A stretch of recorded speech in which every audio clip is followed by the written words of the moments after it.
Hello बच्चों, एक बार पुनः आपका मेरे YouTube चैनल में हार्दिक स्वागत। बच्चों, आज मैं आपको पढ़ा रहा हूं नया लेसन घूर्णन गति तथा जड़त्व आघूर्ण, और जिसको हम इंग्लिश में बोलेंगे rotational motion and movement of inertia. बच्चों, इस लेसन में आज हम शुरू कर रहे हैं रिजिड बॉडी से। आज हम शुरू करेंगे रिजिड बॉडी। तो जब रिजिड बॉडी मतलब दृढ़ पिंड क्या है? जब किसी पिंड पर बाह्य बल लगाने पर पिंड के कणों में एक दूसरे के सापेक्ष विस्थापन न हो, तो इस प्रकार के पिंड को हम कहेंगे दृढ़ पिंड। अर्थात जो दृढ़ पिंड होता है वो छोटे छोटे कणों से मिलकर के बना हुआ है, और उन कणों के बीच रिक्त स्थान अर्थात उन कणों के बीच दूरी क्या होती है? कम होती है। जब हम उस पिंड पर बाह्य बल लगाते हैं तो बाह्य बल लगाने पर उस पिंड के कणों के बीच विस्थापन क्या हो? नगण्य हो, अर्थात बहुत कम हो या न हो, वो कहलाता है दृढ़ पिंड। और सामान्यतः जितने भी दृढ़ पिंड हैं पूर्णतः दृढ़ नहीं माने गए हैं। केवल रबड़ को छोड़ करके साधारणतः जितने भी पिंड होते हैं उनको हम दृढ़ ही मानते हैं, ठीक है। और जो ये दृढ़ पिंड होते हैं, दृढ़ पिंड में मैंने बताया आपको कि कणों के बीच रिक्त स्थान होता है, कम होता है, और उनके कणों के बीच विस्थापन नहीं होता है। अर्थात दृढ़ पिंड पूर्णतः जितने भी दृढ़ पिंड हैं उन दृढ़ पिंडों को ही क्या मानते हैं? हम पिंड मानते हैं, ठीक है। तो अब दृढ़ पिंड तो हम समझ गए। अब दृढ़ पिंडों की गति, मोशन ऑफ ये rigid body, motion of a rigid body, ठीक है। जो रिजिड बॉडी का जो मोशन होती है वो तीन प्रकार से गतियां होती है। दृढ़ पिंड की तीन प्रकार की गतियां। पहली गति इसको बोलेंगे स्थानांतरीय गति, जिसको इंग्लिश में बोलते हैं ट्रांसलेटरी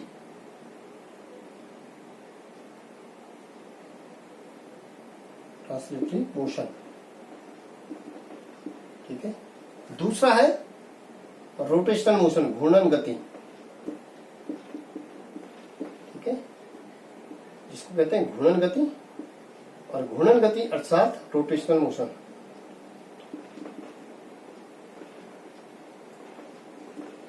ठीक है, रोटेशनल मोशन। और तीसरी गति होगी हमारी, मतलब दृढ़ पिंड की जो तीसरी गति होगी वो होगी घूर्णन गति, rotational motion plus translatory motion के संयोजन से जो गति प्राप्त होती है उसको कहते हैं ट्रांसलेटरी मोशन, अर्थात स्थानांतरीय गति। और घूर्णन गति का जो संयोजन है उसके बाद जो गति प्राप्त हो रही है, उन दोनों के संयोजन के फलस्वरूप जो गति प्राप्त हो रही है उसको कहते हैं, दोनों के संयोजन से जो तीसरी गति होती है। तो मैंने कहा कि दृढ़ पिंडों की तीन प्रकार की गति होती है। सबसे पहले हम बोल रहे हैं ट्रांसलेटरी मोशन। स्थानांतरीय गति क्या होती है कि जब पिंड सरल रेखा में गति करता है तो वो कहलाता है स्थानांतरीय गति। इसमें पिंड के कण समान चाल से क्या करते हैं? गति करते हैं, और दिशा के क्या करते हैं? समांतर क्या करते हैं? गति करते हैं, ठीक है। और इसमें यदि हम उस पिंड पर बाह्य बल लगाते हैं तो पिंड के कणों के बीच जो विस्थापन होता है वो प्रत्येक कण का जो विस्थापन होता है वो क्या होता है? नियत होता है। इस प्रकार की जो गति होती है दृढ़ पिंड की, वह गति स्थानांतरीय गति कहलाती है। अर्थात पिंड का सरल रेखा में गति करना, और पिंड के सभी कण समान चाल से और समान विस्थापन से क्या करते हैं? गति करते हैं। इसका एग्जाम्पल हम किस तरीके से देंगे कि बंदूक से निकली हुई गोली की जो गति होगी वो ट्रांसलेटरी मोशन होती है, ठीक है। स्केटिंग करती हुई लड़की, बर्फ में स्केटिंग करती हुई लड़की और या लड़का, यदि उसकी गति को भी हम क्या मानेंगे? स्थानांतरीय गति मानेंगे। कार की गति, कार चल रही है तो उसको भी हम स्थानांतरण गति मानेंगे, ट्रांसलेटरी मोशन मानेंगे, ठीक है। तो इस प्रकार से जो गतियां हैं, वो पहली गति हमने आपको बताई ट्रांसलेटरी मोशन, ठीक है। दूसरी जो गति होती है बच्चों, वो होती है घूर्णन गति, ट्रांसलेटरी मोशन। जब कोई पिंड अपनी स्थिति में ही, ठीक है, स्थिति के मध्य से ही जो है, मतलब मध्य जो अक्ष, जब कोई पिंड एक ही स्थान पर अपने अक्ष के परतों क्या कर रहा है, घूर्णन गति कर रहा है, ठीक है, अक्ष के परतों क्या कर रहा है, घूम रहा है, वो कहलाता है आपका घूर्णन गति। मतलब इस तरीके से जो है घूम रहा है अक्ष के परतों। तो यहां पर जो है, मानो सपोज हमने किसकी बात कर रहे हैं, हम फैन की बात कर रहे हैं, या जो घड़ी की बात कर रहे हैं, वो भी वृत्तीय गति कहेंगे या रोटेशनल मोशन, जिसमें जो है कण जो है समान चाल से जो है वृत्तीय मार्ग पर क्या कर रहे हैं, गति कर रहे हैं, ठीक है। और जो अक्ष के नजदीक, जो अक्ष के नजदीक के जो कण हैं, पिंड के अक्ष के नजदीक के जो कण हैं, वो क्या कहना, वो क्या होंगे, स्थिर होंगे, उनकी कोई गति नहीं। लेकिन अक्ष से दूर के जो कण हैं, वो क्या कर रहे हैं, वो बराबर उनका कोणीय वेग क्या हो रहा है, का परिमाण क्या हो रहा है, बार बार परिवर्तित हो रहा है, ठीक है। उसका रेखीय वेग क्या हो रहा है, बार बार रेखीय वेग उनका क्या हो रहा है, बार बार परिवर्तित हो रहा है, ठीक है। इसको हम एग्जाम्पल से मैंने कहा कि जब कोई पिंड किसी अक्ष के परतों क्या कर रहा है, घूर्णन कर रहा है, तो क्या कहलाएगा, घूर्णन गति कहलाएगा। जिस प्रकार से घूर्णन गति मैंने कहा कि यदि पंखा चल रहा है और पंखे के जो ब्लेड हैं वो क्या है, एक अक्ष के परतों क्या हो रहा है, गति कर रहे हैं, ठीक है। तो अक्ष के नजदीक जो कण हैं, उनकी गति क्या है, उनकी गति, उनको हम कंसीडर नहीं करें उनकी गति। लेकिन जो कण अक्ष के से जो दूर जो कण हैं, वो कण क्या कर रहे हैं, वृत्ताकार पथ में गति कर रहे हैं। तो वो क्या कर रहे हैं, संकेंद्रीय वृत्त बना रहे हैं। मतलब जो अक्ष से दूर के जो कण हैं, वो संकेंद्रीय वृत्त, जिनका केंद्र एक है, और वो संकेंद्रीय वृत्तों के रूप में वो कण क्या कर रहे हैं, गति कर रहे हैं, ठीक है। तो इसका जो है, माना हमारे पास, माना हम मानते हैं कि माना हमारे पास क्या है, माना हमारे पास एक पिंड है, ठीक है। माना जो हमारे पास कोई पिंड है, ठीक है, ये पिंड है, और इस पिंड का हम क्या कह रहे हैं, इस पिंड की गति इस तरीके से, हम किसी पिंड को ले रहे हैं गोल, इस तरीके से कोई हमारे पास पिंड है, और इस पिंड का जो अक्ष है, माना सपोज क्या है, O है, ठीक है, और ये जेड अक्ष के परतों क्या कर रहा है, घूर्णन कर रहा है। जेड अक्ष के परतों क्या हो रहा है, घूर्णन हो रहा है। पिंड का जेड अक्ष के परतों घूर्णन हो रहा है। और पिंड इस तरीके से हम इसको, या तो इस तरीके से भी दिखा सकते हैं बच्चों, कि माना कोई पिंड है इस तरीके से, और पिंड जो है घूर्णन अक्ष के परतों, ये घूर्णन अक्ष है, वो इसके परतों क्या कर रहा है, गति कर रहा है, ठीक है। तो पिंड का यदि हम एक लाइन खींचे यहाँ पे इस पिंड पे इस तरीके से, तो OP हमने लाइन खींची, और इस रेखा पर जो प्रत्येक कण होगा, A B C D, ठीक है, A B C और D, ठीक है। अब जब ये कण क्या कर रहा है, घूर्णन अक्ष के परतों, ये घूर्णन अक्ष है, घूर्णन अक्ष के परतों ये क्या कर रहा है, ये इस तरीके से गति कर रहा है। ये पिंड क्या कर रहा है, घूर्णन अक्ष के परतों गति कर रहा है। तो ये क्या कर रहा है कि इसका जो है समय के साथ इसके कोणीय वेग में परिवर्तन हो रहा है। अर्थात जब ये प्रारंभिक स्थिति इसकी यह है, जब इस पर बाह्य बल आघूर्ण लगा रहे हैं, जब हमने इस पे क्या लगाया, इस पिंड पर बाह्य बल आघूर्ण लगाया, बाह्य बल आघूर्ण, ठीक है। बाह्य बल आघूर्ण लगाने पर इसकी स्थिति में क्या हुआ, परिवर्तन हुआ। ये घूर्णन अक्ष के परतों क्या करने लग गया, गति करने लग गया। तो उसकी जो स्थिति है, प्रारंभिक स्थिति मैंने कहा, एक रेखा हमने खींची, इस रेखा का प्रत्येक कण ABCD, जब कुछ समय पश्चात, T समय पश्चात, इसका जो स्थिति परिवर्तित होती है, उसका कोणीय वेग परिवर्तित हो रहा है प्रत्येक कण का, वो हम इस तरीके से मानते हैं। यह है P', OP'। तो यहां पर इस कण की स्थिति, इसका समय के साथ कोणीय वेग क्या हो जा रहा है, थीटा। कोणीय विस्थापन इसमें क्या हो जा रहा है, थीटा हो जा रहा है, ठीक है। कोणीय विस्थापन हो गया थीटा। तो इस कण की जो स्थिति, A की स्थिति A' हो रही है, B की स्थिति B', C की स्थिति C', ठीक है, और D की स्थिति D', और P की स्थिति P'। तो कण की स्थिति समय के साथ क्या हो रही है, परिवर्तित हो रही है, जिसके कारण कोणीय वेग तो समान है, कोणीय विस्थापन तो समान है, लेकिन उसकी जो है संकेंद्रित वृत्त में उसके अक्ष से जो कण की दूरियां हैं वे दूरी क्या है, परिवर्तित, उन दूरियों में क्या है, अंतर है। तो जिसके कारण जो है हमारा टी समय पश्चात, हम कहेंगे टी समय पश्चात पिंड के कणों का कोणीय वेग, कोणीय वेग, ठीक है, थीटा में कोणीय वेग क्या हो रहा है, थीटा कोणीय वेग हो जा रहा है।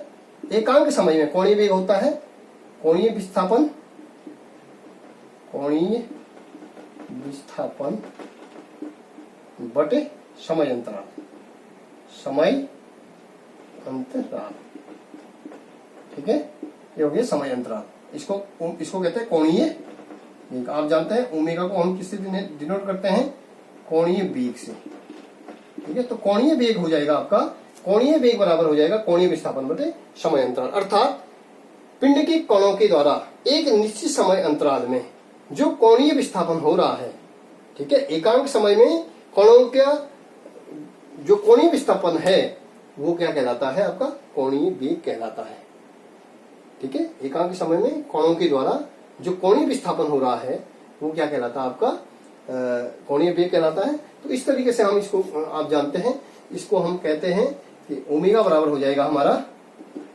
कोणीय विस्थापन थीटा हो गया और समय अंतराल क्या हो गया, ठीक है, ये हो गया टी।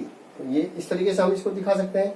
यदि हम कोणीय वेग की बात करेंगे तो इस तरीके से हमारा ये सूत्र हो गया, अर्थात यहां पर क्या है, रेखीय वेग आप देख रहे हैं क्योंकि यहां पर जो है आपने एक सूत्र देखा होगा, v बराबर, मैंने पहले भी बता रखा, v बराबर आर ओमेगा।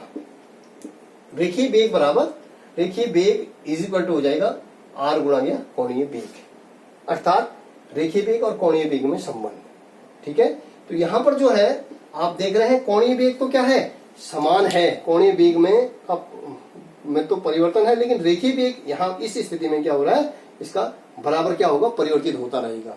कण का जब कण वृत्तीय मार्ग पर गति करता है, कण घूर्णन अक्ष के प्रति गति कर रहा है, तो कण का कोणीय वेग तो समान है, लेकिन उसका जो है कोणीय वेग समान है, लेकिन उसका परिमाण में क्या हो रहा है, परिवर्तन हो रहा है, और रेखीय वेग में बार बार क्या हो रहा है, परिवर्तित हो रहा है। अर्थात जैसे जैसे आप देखेंगे v प्रोपोर्शनल टू ओमेगा, अर्थात जैसे जैसे रेखीय वेग परिवर्तित होगा कोणीय वेग भी क्या हो जाता है, परिवर्तित हो जाता है। हमने इस सूत्र के आधार पर आपको समझाया है, और यह हम इसको इस तरीके से, बच्चों हमने पहले भी बता चुका हूं मैं आपको, कोणीय वेग बराबर एकांक समय में पिंड के कणों के द्वारा जो कोणीय विस्थापन तय किया जाता है, एकांक समय में तय किया गया जो कोणीय विस्थापन है, पिंड के कणों के द्वारा एकांक समय में तय किया गया विस्थापन, वो कहलाता है ओमेगा। ओमेगा बराबर डेल्टा, हम जानते हैं ये हो जाएगा डेल्टा थीटा बटे डेल्टा टी, क्योंकि आप जान रहे हैं थीटा 2 माइनस थीटा 1।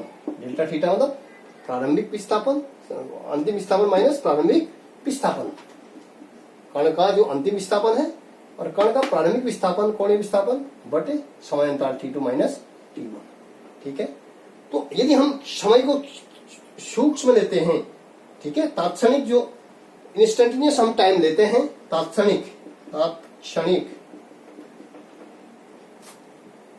कोणीय वेग, अर्थात हम यदि समय को डेल्टा टी टेंस टू हम क्या ले रहे हैं, 0 ले रहे हैं, किसी क्षण हम समय को न्यूनतम ले रहे हैं, तो उस कंडीशन में बच्चों हमारा हो जाएगा ओमेगा बराबर लिमिट हम लगाते हैं, limit delta T tends to 0, ठीक है, डेल्टा थीटा बटे डेल्टा टी। किसी न्यूनतम समय जो कोणीय वेग होगा, किसी न्यूनतम समय में कोणीय वेग परिवर्तन की जो कोणीय विस्थापन की जो दर होगी, ठीक है, उसको हम क्या कह रहे हैं, कोणीय वेग कह रहे हैं, limit delta T tends to 0 D theta बटे, इसको हम लिखते हैं डिफरेंशिएशन में डी थीटा बटे डी टी। आपने देखा होगा हम ओमेगा को क्या लिखते हैं, ओमेगा बराबर हो जाए कोणीय वेग बराबर डी थीटा बटे डी टी, भी हम कहीं भी यूज करते हैं इसका, ठीक है। तो मेरा बोलने का मतलब ये था कि जब कोई कण वृत्ताकार पथ में गति करता है, अर्थात घूर्णन अक्ष के प्रति गति करता है, तो कणों का जो अक्ष पर जो कण है, उन कणों का जो है उसको हम क्या ले रहे हैं, उनको कंसीडर न करके जो दूर के कण हैं उनका जो है, उनकी स्थिति से उनका जो है वो संकेंद्रित वृत्त के रूप में क्या कर रहे हैं, वृत्ताकार पथ में गति कर रहे हैं। तो उनका जो है हमने जो है कोणीय वेग निकाला, उस कंडीशन में हमने क्या निकाला, कोणीय वेग। जैसे जैसे रेखीय वेग परिवर्तित होता है तो कोणीय वेग भी क्या होता है, परिवर्तित होता है। अब हम देखते हैं कि घूर्णन अक्ष में कौन कौन चीजें प्रभाव इस घूर्णन अक्ष के परितः हमारा जो लेसन है वो लेसन है रोटेशनल मोशन। और रोटेशनल मोशन के अंदर हम कौन कौन सी चीजें ऐसी हैं जिसका हम अध्ययन करेंगे। तो सबसे पहले बच्चों मैंने आपको बताया कोणीय विस्थापन हम पढ़ रहे हैं, रेखीय विस्थापन हमने पढ़ा, कोणीय विस्थापन पढ़ा, कोणीय वेग, ठीक है, और कोणीय त्वरण। तीन चीजें हम देख रहे हैं इसमें। नंबर 1 कोणीय विस्थापन, जिसको हम डेल्टा थीटा बोल रहे हैं, ठीक है, कोणीय वेग ओमेगा, ठीक है, और कोणीय त्वरण, इसको बोलते हैं हम अल्फा। देखिए तीन, जब हम घूर्णन अक्ष के परितः कण की गति का अध्ययन करते हैं तो हमें किन किन चीजों की आवश्यकता होती है, डेल्टा थीटा, कोणीय विस्थापन, कोणीय वेग और कोणीय त्वरण, ठीक है, इनका अध्ययन करना हमें आवश्यक है। साथ ही साथ हमने दो सदिश राशियों का जो सदिश गुणनफल होता है, अर्थात दो सदिश राशियों का सदिश गुणनफल, दो सदिश राशियां माना ए और दूसरा बी है, तो दो सदिश राशियों का जो सदिश गुणनफल होता है उसको हम लिखते हैं ए बी। दो सदिश राशियों का जो सदिश गुणनफल होता है वो उन सदिश राशियों के परिमाणों के गुणनफल के, ए सदिश राशि ए का परिमाण ए, बी का बी के इनटू उनके मध्य जो ज्या एंगल है sine theta, A B sine theta. और यदि हम इसकी बात करें तो एन भी हम यहाँ पे लिखें तो ये एन एकांक वेक्टर को दिखाता है, ठीक है। तो हमें यदि हमने घूर्णन अक्ष के परितः किसी भी कण की गति का अध्ययन करना है तो उसके लिए हमें कोणीय विस्थापन, कोणीय वेग और कोणीय त्वरण का जानकारी हमें होनी चाहिए। और साथ ही साथ हमें दो सदिश राशियों का जो सदिश गुणनफल है वो होता है ए बी साइन थीटा, इसका भी हमें जानकारी होनी चाहिए। तो इस आधार पे मैं आपको दिखाता हूं कि माना कोई पिंड घूर्णन अक्ष के परितः गति कर रहा है। तो माना कोई पिंड है, इस तरीके से कोई पिंड है, ठीक है, और ये पिंड जो है इसका घूर्णन अक्ष मानो सपोज ओ है और ये जेड अक्ष, ओ जेड अक्ष में ये जो घूर्णन अक्ष के परितः गति कर रहा है, ठीक है। तो यहाँ पर हम यदि स्थिति देखते हैं, ये जो है इसका ओमेगा हो गया, कोणीय वेग हो गया, इस घूर्णन अक्ष के पर पिंड का कोई कण वृत्ताकार पथ में गति कर रहा है। यहाँ पे यदि हम कण की एक कण जो है वृत्ताकार पथ में गति कर रहा है इस तरीके से, और उसका केंद्र जो है घूर्णन अक्ष जो है सी है, ठीक है, और यहाँ पर जो कण वृत्ताकार पथ में कर रहा है वो कण माना सपोज पी है, ठीक है, और टी समय पश्चात कण की जो स्थिति हो जाती है, टी समय पश्चात जो कण की स्थिति होगी वो पी से कहाँ आ गया, पी डैश पर आ गया। प्रारंभ में पी में था और पी से कण की स्थिति क्या होगी, पी डैश होगी। तो इसका जो है यहाँ पे यदि हम देखते हैं तो ये क्या हो गया, थीटा, डेल्टा थीटा, कोणीय विस्थापन क्या हो गया, डेल्टा थीटा, ठीक है। और यहाँ पर जो कोणीय वेग है आप देखेंगे ये रेखीय वेग है, देखिए यहाँ पे जो कण की स्थिति वो रेखीय वेग होगा, इस तरीके से ये रेखीय वेग परिवर्तित होता रहता है और उसकी दिशा भी बार बार क्या होती है, परिवर्तित होती है, ठीक है। और जो कोणीय वेग है वो क्या है, रेखीय वेग की जो स्थिति है वो कोणीय वेग और ये जो आर त्रिज्या का जो है वृत्ताकार पथ है जिस पे कण क्या कर रहा है, इस अक्ष के पर तो क्या कर रहा है, गति कर रहा है। तो यहाँ पर ये जो है, ये जो रेखीय वेग है v, जो रेखीय वेग v है ये क्या है, r और ओमेगा के लंबवत है जो, ठीक है। तो यहाँ पर बच्चों हम देखेंगे यहाँ पर जो कण की स्थिति है, तो यहाँ पर कण की प्रारंभिक स्थिति p थी और सेकंड स्थिति p डैश होगी, तो यहाँ पे विस्थापन कितना हुआ, डेल्टा हुआ।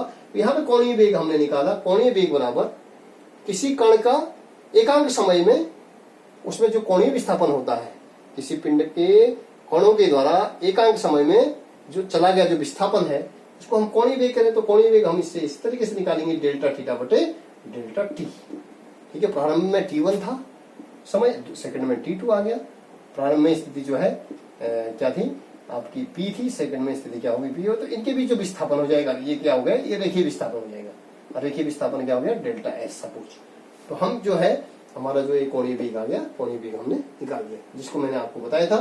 तात्क्षणिक यदि हम निकाल रहे हैं तो ओमेगा बराबर limit delta T tends to 0 delta theta बटे डेल्टा टी। किसी न्यूनतम समय में समय को यदि सूक्ष्म कर दें तो उस कंडीशन में पिंड के कणों का जो एकांक समय में जो कोणीय विस्थापन होगा उसको हम लिख रहे हैं limit delta T tends to 0 delta theta बटे डेल्टा टी, जिसको हम लिख रहे हैं डी थीटा बटे डी टी। डिफ्रेंसिएशन में हमने उसको अवकलन में दिखा दिया, ओमेगा बराबर डी थीटा बटे डी टी। ठीक है, तो ये है। इसके बाद बच्चों हम पढ़ते हैं relation between relation between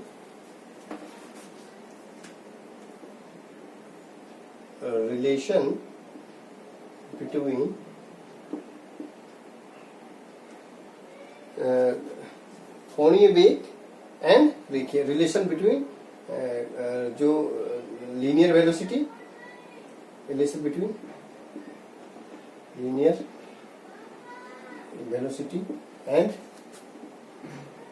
angular velocity. ठीक है, जो रिलेशन है वो है रेखीय वेग और कोणीय वेग में संबंध। तो आप जानते हैं रेखीय वेग और कोणीय वेग में संबंध होता है v बराबर आर ओमेगा।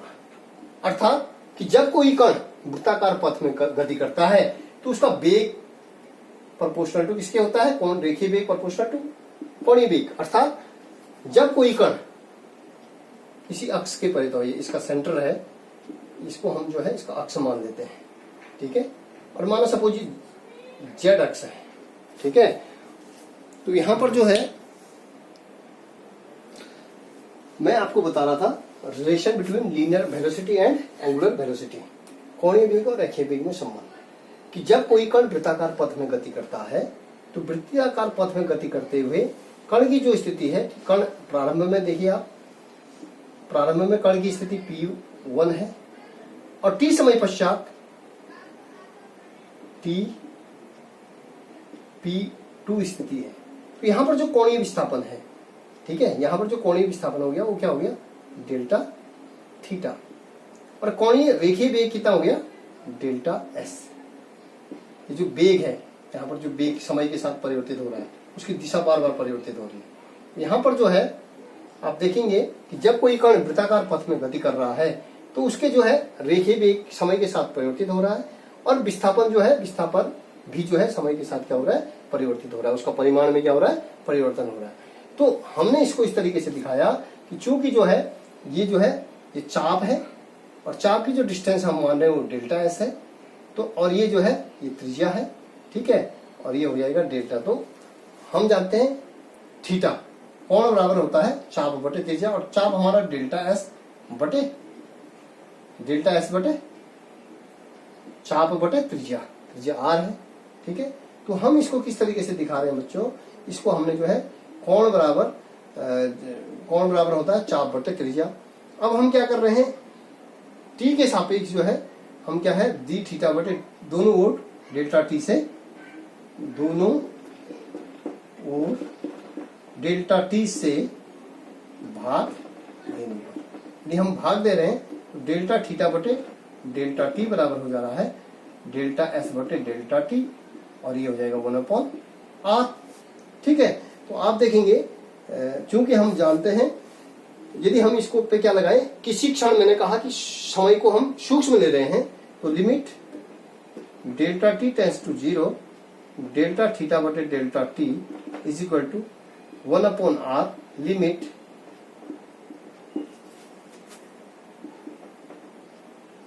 डेल्टा एस बटे डेल्टा टी टेंड्स टू 0। ठीक है, तो यहां पर आप देखेंगे चूंकि हम जानते हैं ये limit delta T tends to 0 D theta बटे डी टी बराबर हम क्या लेते हैं ओमेगा। आप जानते हैं एकांक समय में कण के द्वारा जो कोणीय विस्थापन तय किया गया उसको हम कह रहे हैं ओमेगा। और दूसरा जो है हम जानते हैं, दूसरी चीज हमारे पास है limit delta T tends to 0, ठीक है, ds डेल्टा s बटे डेल्टा टी, जिसको क्या कह रहे हैं, जिसको हम क्या कहते हैं, देखिए इसको हम क्या लिख सकते हैं, डी थीटा बटे डी टी भी लिख सकते हैं, जिसको हमने लिख दिया ओमेगा। तो ये हो जाएगा हमारा limit delta T tends to 0 ds बटे डी टी को हमने लिख दिया डिफरेंशिएशन ds बटे डी टी, और जिसको हमने क्या लिख दिया, जिसको हमने लिख दिया वेग। किसी कण के द्वारा एकांक समय में तय किया गया जो विस्थापन है उसको क्या कहते हैं, रेखीय वेग कहते हैं। तो रेखीय मतलब एकांक समय में, मतलब प्रारंभ में समय t0 था तो कण की स्थिति p1 थी, t समय पश्चात कण की स्थिति p2 आ गई। तो जो एकांक समय में जो चला गया जो विस्थापन है उसको कहते हैं कोणीय वेग, ठीक है। और कोणीय वेग आप जान रहे हैं कि ds बटे dt को हम क्या बोलते हैं, v बोलते हैं। और ये तात्क्षणिक इसकी वेलोसिटी होगी, इंस्टेंटेनियस जो हमारा जो है जो रेखीय वेग है, इंस्टेंटेनियस जो हमारा जो है रेखीय वेग है वो हमने दिखा दिया ds अपॉन dt, ठीक है। तो इस तरीके से हम इसमें क्या कर रख देते हैं, वैल्यू रख देते हैं। तो वैल्यू आप देखेंगे यहाँ पर यदि हम वैल्यू रख देते हैं तो ये हो गया हमारा, ये हो जाएगा, इसको हमने बोल दिया डी थीटा बटे D T is equal to 1 upon R, ठीक है। और ये इसको हम लिख रहे हैं डी एस बटे D T limit delta T tends to 0 D S बटे डी टी को हमने लिख दिया वी, ठीक है, जिसको या इसको लिख दिया डी एस बटे डी टी। तो हम जान रहे हैं इसको क्या लिख रहे हैं ओमेगा, और ये हो गया आपका 1 अपॉन आर, और डी एस बटे डी टी क्या हो गया, वी हो गया। तो वी बराबर क्या हो गया, आर ओमेगा। वी बराबर क्या हो गया, आर ओमेगा। जैसे जैसे वेग परिवर्तित हो रहा है, जैसे जैसे रेखीय वेग परिवर्तित हो रहा है उसका कोणीय वेग भी क्या हो रहा है, परिवर्तित हो रहा है, ठीक है। अब चूंकि आप जान रहे हैं कि कोणीय वेग भी क्या है, सदिश राशि है, ठीक है, रेखीय वेग भी क्या है, सदिश राशि है, ठीक है। दिशा बार बार परिवर्तित हो रही है, जिसकी दिशा बार बार परिवर्तित होगी, परिमाण के साथ साथ दिशा परिवर्तित होगी, वो कहलाएगा आपका सदिश। अब उसकी जो सदिश की जो दिशा है वो सदिश के अक्ष के अनुदिश, माना सपोज हम इस तरीके से दिखा रहे हैं, ठीक है। तो यदि उसकी दिशा जो है दक्षिणावर्त है, यदि उसकी दिशा क्या है, दक्षिणावर्त है, तो पिंड क्या होता है, आगे की ओर बढ़ेगा, ठीक है। कोणीय वेग यदि इस तरीके से होगा, ठीक है, पिंड पर यदि हमने जो है बाह्य बल आघूर्ण लगाया, ठीक है, तो पिंड की स्थिति में क्या हो रहा है, परिवर्तन हो रहा है। यदि दक्षिणावर्त उसकी दिशा है तो पिंड क्या होगा, आगे को बढ़ेगा। तो यहां पर हमने देखा यदि हम सदिश की बात कर रहे हैं, चूंकि कोणीय वेग भी क्या है, सदिश राशि है, ठीक है, आर भी क्या कर रहा है, उसकी दिशा को व्यक्त कर रहा है, और ओमेगा जो है भी क्या कर रहा है, ओमेगा भी क्या है, सदिश राशि है। तो यदि हम इसको इस तरीके से देखें, यदि पिंड को इस तरीके से देखें, माना कोई जो है पिंड है और अक्ष के परितः गति कर रहा है, ठीक है, ये जेड अक्ष है और उसकी गति इस तरीके से कोणीय वेग है। और यहाँ पर जो है पिंड की जो स्थिति है, यहाँ पर मानो सपोज ये कोई अक्ष है इसका, ठीक है, इसको हम बोल रहे हैं ओ। तो अक्ष से पिंड की जो स्थिति होगी यहाँ पर, ठीक है, यहाँ पर जो रेखीय वेग होगा, यहाँ से जो स्थिति होगी उसकी, और यहाँ पे सपोज ये कोणीय वेग है, ठीक है, ये रेखीय वेग हो गया, ये कोणीय वेग है, और ये जो है आर, इस पर क्या है, लंब है, इसको सी बोल देंगे। और मानो सपोज आर की स्थिति हम यहाँ से इस बिंदु पी की स्थिति भी दिखा रहे हैं, बिंदु ओ से बिंदु पी की स्थिति जो है ये क्या है, आर है। मतलब इस अक्ष से, इस घूर्णन अक्ष से बिंदु पी की स्थिति आर है, और ये आर इस पर क्या है, इसको हम बोल रहे हैं लंब है। इस जहां पर कण जो है वृत्ताकार पथ में गति कर रहा है, ठीक है।